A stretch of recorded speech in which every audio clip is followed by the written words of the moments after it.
Help me read this question. Read the following statement and select the correct option. तो यहाँ पर दो statements है, हमें पता करना है कि इनमें से स्टेटमेंट सही कौन सा है और गलत कौन सा है, और क्या दोनों सही है फिर जाकर के दोनों गलत है. First statement is the stem tubers are the swollen ends of specialized underground stem branches which help in the vegetative propagation of the plant. तो ये बिल्कुल सही है. ट्यूबर प्रेजेंट होता है जैसे कि पटेटो में, तो उसमें कुछ स्वोलन एंड्स प्रेजेंट होते हैं और स्पेशलाइज्ड अंडरग्राउंड स्टेम ब्रांचेस जिसके थ्रू नए प्लांट्स ओरिजिनेट होते हैं. स्टेम ट्यूबर जो होता है, stem tuber they can be oval और स्फेरिकल इन शेप. ओवल होते हैं या स्फेरिकल होते हैं और इनमें एडवेंटिशियस रूट्स प्रेजेंट नहीं होते हैं.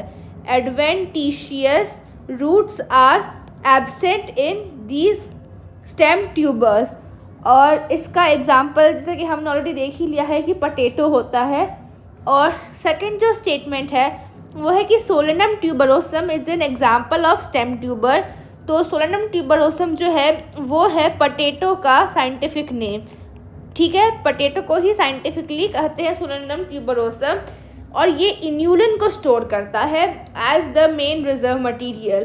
तो ये पार्ट जो है स्टेटमेंट का सेकंड पार्ट ये बिल्कुल ही गलत है. Let us see why. तो इन्यूलिन जो होता है वो एक फ्रक्टोज का पॉलीमर है और पटेटो जो है वो स्टोर करता है स्टार्च जो है ग्लूकोज पॉलीमर.